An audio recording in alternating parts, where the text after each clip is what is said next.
सर्वांना नमस्कार. बलात्कारानंतरचे प्रेम वेदांजली या कथेचे 17 एपिसोड यापूर्वीच अपलोड केलेले आहेत. कृपया ते सगळं एपिसोड ऐकण्यासाठी आपल्या चॅनलला भेट द्यावी. आज वेद आणि अंजलीचं लग्न होतं. शहरातल्या खूप मातब्बर आसामींची त्या लग्नाला उपस्थिती होती आणि त्या लग्नाला शलाका वेदासुद्धा उपस्थित होत्या. वेदानं अंजलीकडे पाहिलं आणि तिला थोडं शरमल्यासारखं झालं, कारण खरंच अंजली खूप सुंदर होती.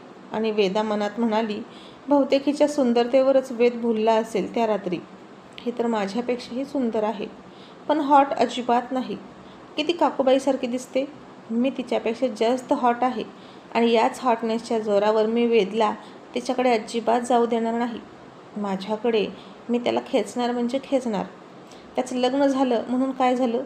मी वेदला तिच्याकडे अजिबात जाऊ देणार नाही. आणि आता वधूवर बोहल्यावर उभा राहिले. दोघांच्याही हातात हार देण्यात आले. मध्ये अंतरपाठ पकडला आणि पवित्र अशा मंगलाष्टका सुरू झाल्या. प्रत्येक मंगलाष्टकांसोबत अंजलीला तिचं पाठीमागे सरून गेलेलं आयुष्य आठवत होतं. आतापर्यंत तर तिला खूप वेदना मिळाल्या होत्या आणि आता इथून पुढे तिच्या आयुष्यात सुख येईल की दुःख हे तिलाही माहीत नव्हतं. पण नक्कीच यानंतर तिच्या आयुष्याला एक नवीन अर्थ प्राप्त होणार होता. तिच्या भरकटलेल्या उद्ध्वस्त झालेल्या आयुष्याला या लग्नामुळे एक मार्ग सापडला होता. यापुढे ती सौ अंजली देवी वेदराजे जहागीरदार या नावाने ओळखली जाणार होती. कोणाची तरी पत्नी, कोणाची तरी सून, कोणाची तरी मामी, कोणाची तरी वहिनी अशा अनेक नात्यांनी ती बांधली जाणार होती. अंगावरती असलेले ते जड दागिने आता अंजलीला हलके वाटायला लागले आणि या जबाबदाऱ्यासुद्धा लिलया पेलण्याची ताकद त्या मंगलाष्टिकांच्या पवित्र मंत्रोच्चाराने तिच्यामध्ये येत होती. वेद मात्र उदासीन नजरेने अंतरपाठाकडे नजर लावून उभा होता. या सगळ्या मंगलाष्टिका संपल्या. अंतरपाठ निघाला आणि वेदची नजर तिच्या हनुवटीवर गेली. तसं त्यानं पुन्हा तिची ती निमुळती हनुवटी पाहून नजर दुसरीकडे वळवली. दोघांनीही एकमेकांना हार घातले. दोघांवर फुलांचा वर्षाव व्हायला लागला आणि फटाक्यांची आतिषबाजी व्हायला सुरुवात झाली. अंजलीच्या अंगावरचे ते हेवी दागिने पाहून वेदाचा जीव तुटत होता आणि ती अंदाज घेत होती की जवळजवळ किती दागिने असतील तिच्या अंगावर. बाजूबंद, कमरपट्टा, गळ्यातले दागिने, तिच्या डोक्यात सुद्धा मांगटिका वगैरे सगळं सोन्याचं होतं. मग दोघांचीही गाठ बांधण्यासाठी पुरोहितांनी वेदांतिकाला बोलावलं आणि दादासाहेब म्हणाले, वेदू, गाठ अशी बांधायची, तुला माहीत आहे ना? अगदी 7 जन्म सुटणार नाही इतकी घट्ट बांध. आणि वेदांतिका म्हणाली, हो आजोबा. मग आता रोहितसुद्धा तिच्या मदतीला आला आणि म्हणाला, आजोबा, तुम्ही अजिबात काळजी करू नका, आता ही गाठ कधीच सुटणार नाही. असं म्हणून रोहित आणि वेदांतिकाने दोघांचीही कधीच सुटणार नाही अशी घट्ट गाठ बांधली. मग आता लग्नानंतरच्या विधींना सुरुवात झाली. एकमेकांच्या हातात हात घेऊन सप्तपदी पूर्ण झाली. ती सगळी 7 वचनं अंजली खूप मनापासून घेत होती, पण वेदचं लक्ष नव्हतं. तो गुपचूप तिच्यासोबत फक्त चालत होता आणि तिच्यापासून कधी सुटका मिळेल याचा विचार करत होता. आणि ती मात्र काहीही झालं तरी सुखदुःखात त्याची साथ द्यायची, त्याचा आधार व्हायचं अशी वचनं घेत होती. विधी पार पडत असताना दोघांचेही एकमेकांना स्पर्श होत होते, पण त्या स्पर्शात वेदकडून कसलीच भावना नव्हती. खूपच कोरडा कोरडा स्पर्श होता त्याचा आणि त्याच्या स्पर्शात कसलाच ओलावा नव्हता, म्हणून अंजलीलाही काहीच वाटत नव्हतं. मग वेदांतिकानं एक छान नाजूक असं मंगळसूत्र त्याच्या हातात दिलं. वेदने एक क्षण त्या मंगळसूत्राकडे पाहिलं. पुन्हा त्याला त्याची वेदाच आठवली. मग वेदांतिकानं त्याच्या खांद्यावर हात ठेवला आणि वेदने तसंच ते तिच्या गळ्यात तिच्याकडे न पाहताच घातलं. त्याच्या बोटांचा स्पर्श तिच्या मानेला झाला आणि आता मात्र तिच्या शरीरात थोडीशी हालचाल झाली. मग आता सिंदूरदान करण्याचा विधी आला. अंजलीचा मांगटिका बाजूला सरकवला आणि वेदला तिच्या भांगात कुंकू भरायला सांगितलं. वेदने तसाच निर्विकार नजरेनं तिच्या भांगात कुंकू भरलं. खरंच त्याला हे लग्न म्हणजे एक शिक्षा वाटत होती. मग त्याने जसं तिच्या भांगात कुंकू भरलं तसं अंजलीने समाधानाने डोळे मिटून घेतले आणि तो क्षण मनात साठवून घेतला. आणि हे पाहून शलाकाचा जळफळाट होत होता. दादासाहेब, सुशीलादेवी आणि प्रमिलादेवी यांचा जीव भांड्यात पडला. मग पुरोहित म्हणाले, येथे लग्नविधी संपन्न झाला. आता तुम्ही दोघे मोठ्यांचा आशीर्वाद घ्या. मग दोघेही उठले. सर्वात अगोदर पुरोहितांना नमस्कार केला आणि मग आजोबांना नमस्कार केला. आजोबांनी अंजलीला अष्टपुत्र सौभाग्यवती भव असा तोंड भरून आशीर्वाद दिला. वेदकडे पाहिलं त्यांनी तर वेद आता त्यांच्याकडे तसाच रागात बघत होता. मग सगळ्यांचे आशीर्वाद घेतले. लग्न सोहळा संपन्न झाला आणि पुन्हा आता दोघेही सजवलेल्या गाडीतून जहागीरदार निवासमध्ये आले. मीरा मावशींनी तिच्या गृहप्रवेशाची जय्यत तयारी केली.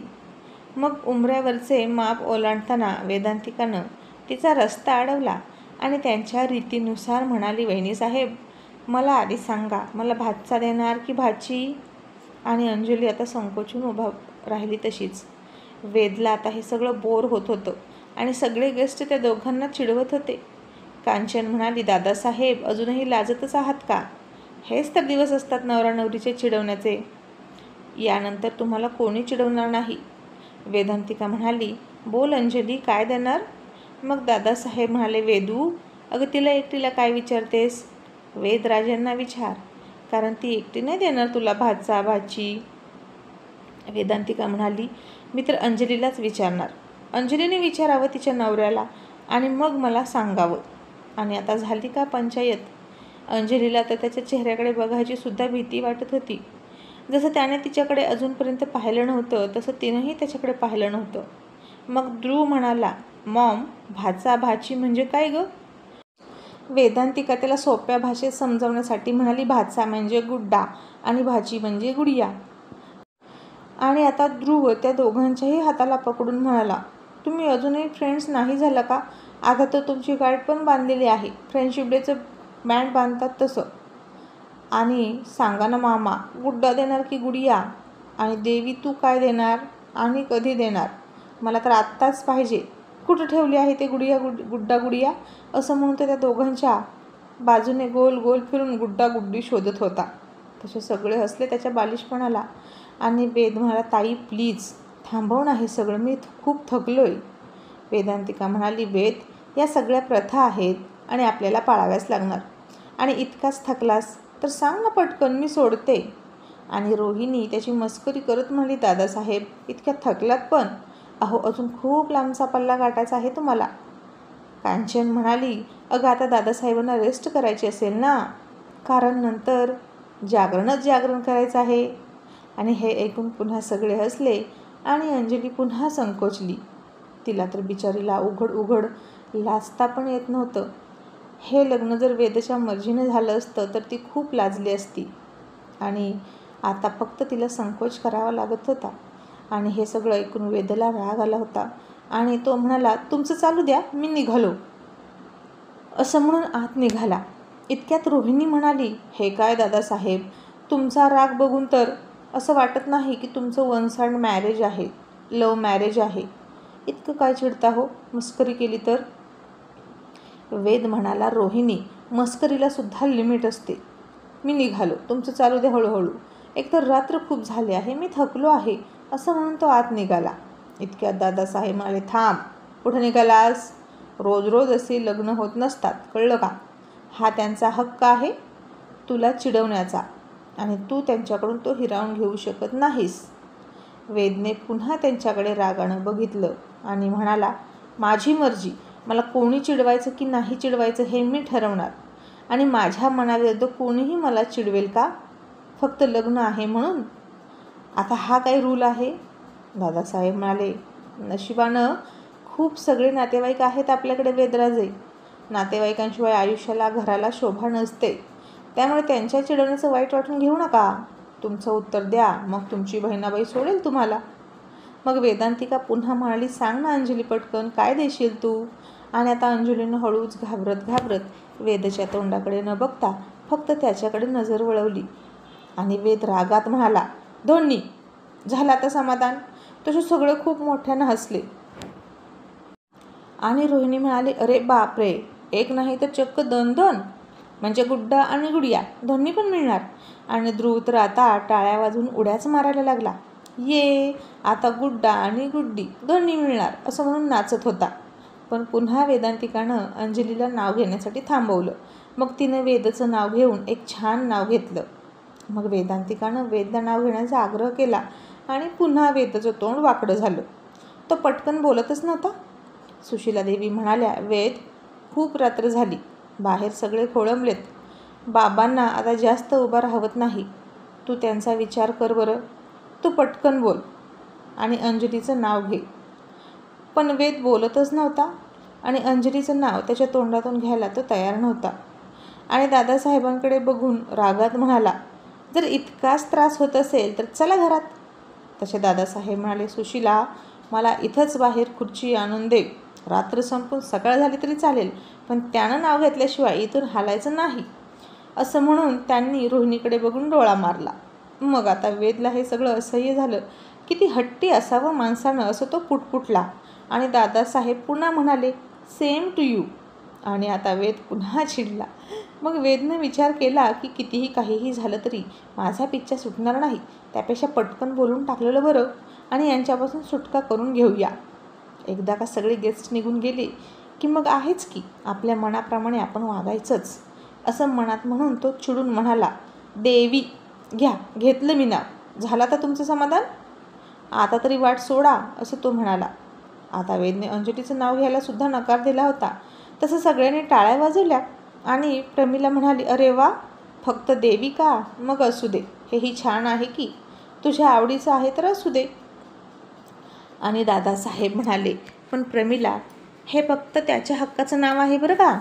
आपण सगळे मात्र तिला अंजलीच म्हणूयात आणि फक्त वेदच तिला देवी म्हणणार.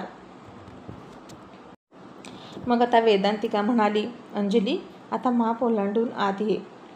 आणि अंजलीनं माप ओलांडलं आणि आत आली. तसं वेदने त्याच्या अंगावरचा शेला काढला आणि तिच्या अंगावर फेकला आणि स्वतःच्या रूममध्ये जाऊन फ्रेश होऊन झोपला. आणि वेदाला किती त्रास झाला असेल माझं लग्न बघताना, असं त्याला वाटलं. कारण त्यालाही वेदाचं लग्न बघताना त्रास होत होता. मग आज तरी अंजली सुशीला देवींच्याच रूममध्ये आली. उद्या देवदर्शन, पूजा आणि मग रिसेप्शन आणि मग त्यांच्या हनीमूनचं नियोजन, असं नियोजन होतं. आणि सुशीला देवींनी तिला आराम करायला सांगितलं आणि अंजली झोपली. नवी नवरी होती ती. तिच्या डोळ्यात तर खूप स्वप्न असायला हवी होती तिच्या नवऱ्याची, नव्या संसाराची. तिला हनीमूनची हुरहुर आतुरता हवी होती. त्या कल्पनेनं तिला अजून चूर व्हायला हवी होती. पण असं काही नव्हतं. अंजलीच्या मनात फक्त संकोच आणि भीती होती. मग तिनंही थकून डोळे मिटले.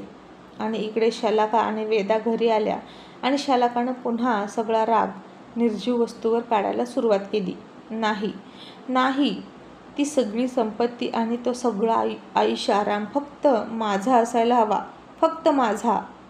त्या घरात फक्त माझी वेदा सून असणार, असं म्हणून ती अंजलीचा काटा कसा काढायचा याचा विचार करायला सुरुवात केली. मग सकाळ झाली आणि आज कुलदेवतेच्या दर्शनाला जायचं होतं. अंजलीनं अंघोळ करून स्वतःला आरशात बघितलं आणि तिलाच विश्वास बसला नाही की आरशामध्ये तीच आहे. ही दुसरीच कोणीतरी अंजली आहे असं तिला वाटलं. कारण इतकं तिचं सौंदर्य खुलून आलं होतं. मग तिनं स्वतःच्याच गालाला हात लावला आणि ती विचार करत होती की ही मीच आहे का?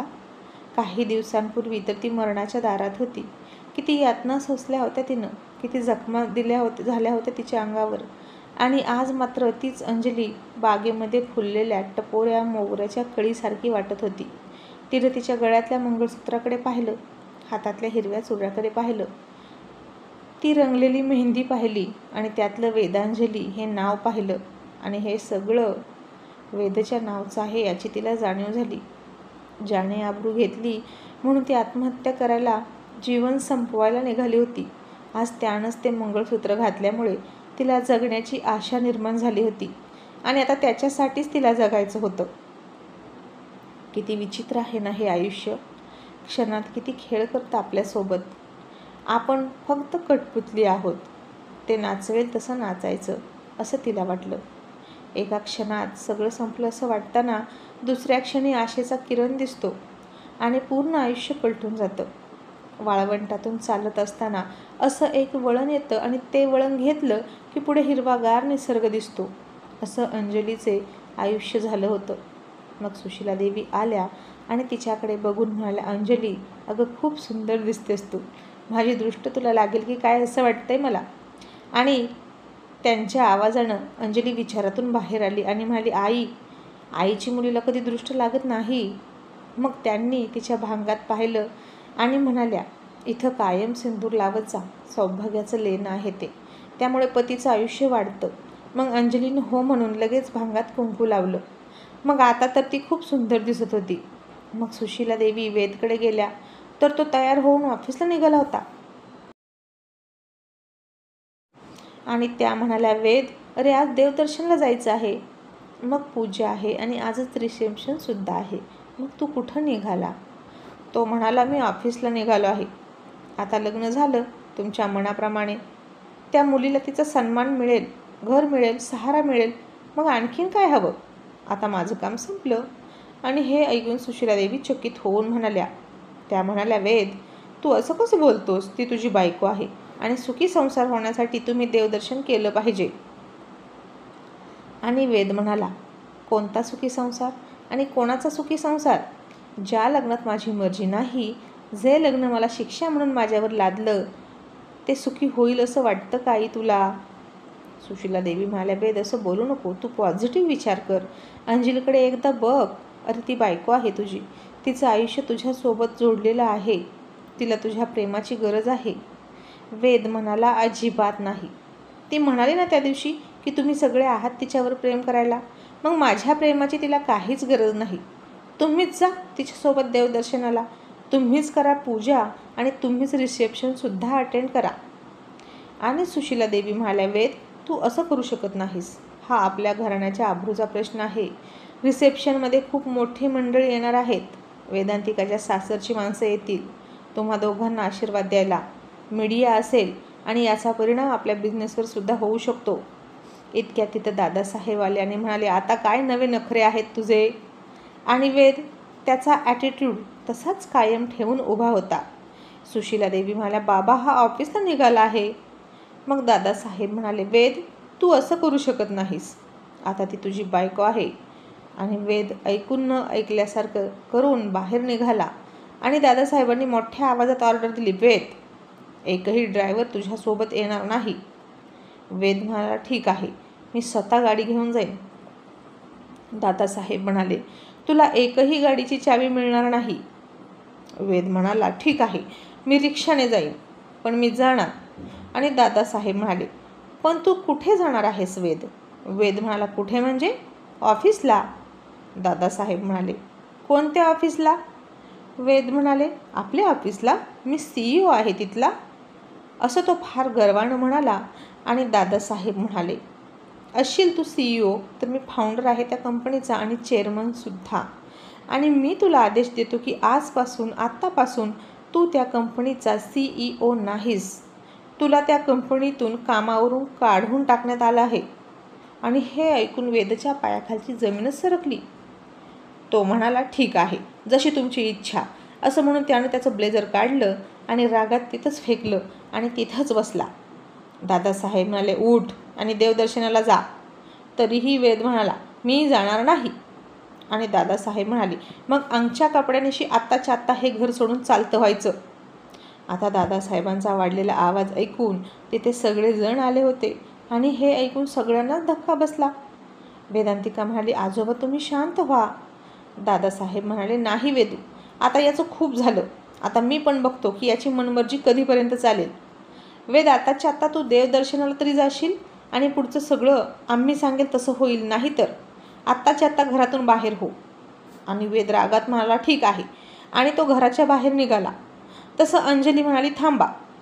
आणि सगळ्यांनी तिच्याकडे पाहिलं.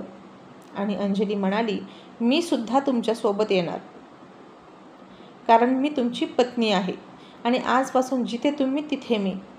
वेद म्हणाला, तू काय येशील माझ्यासोबत? तुला इथं प्रेम करणारी माणसं आहेत. हा सगळा ऐशो आराम, सगळा पैसा तुझाच आहे. आता मला माझ्या घरच्यांपासून तोडून खुश असशील ना तू? अंजली म्हणाली, हे सगळं आराम, पैसा तुमच्याशिवाय अपूर्ण आहे. यातलं मला काही नको, मला फक्त माझं कुंकू हवं आहे, असं म्हणून ती त्याच्या मागं निघाली आणि सगळं तिचं वागणं बघून शॉक झाले. वेदसुद्धा चकित झाला.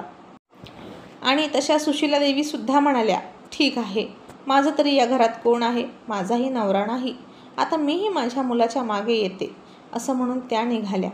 आणि वेद आपोआप थांबला आणि पाय आपटत बेडरूममध्ये गेला आणि म्हणाला, चला देवदर्शनाला. आणि तसे सगळ्यांचा जीव भांड्यात पडला. सगळेच एकमेकांकडे बघून डोळे मिचकावत गालातल्या गालात हसले. पण अंजलीच्या मात्र लक्षात येत होतं की तिला आता कोणत्या अग्निपरीक्षेला सामोरं जायचं आहे.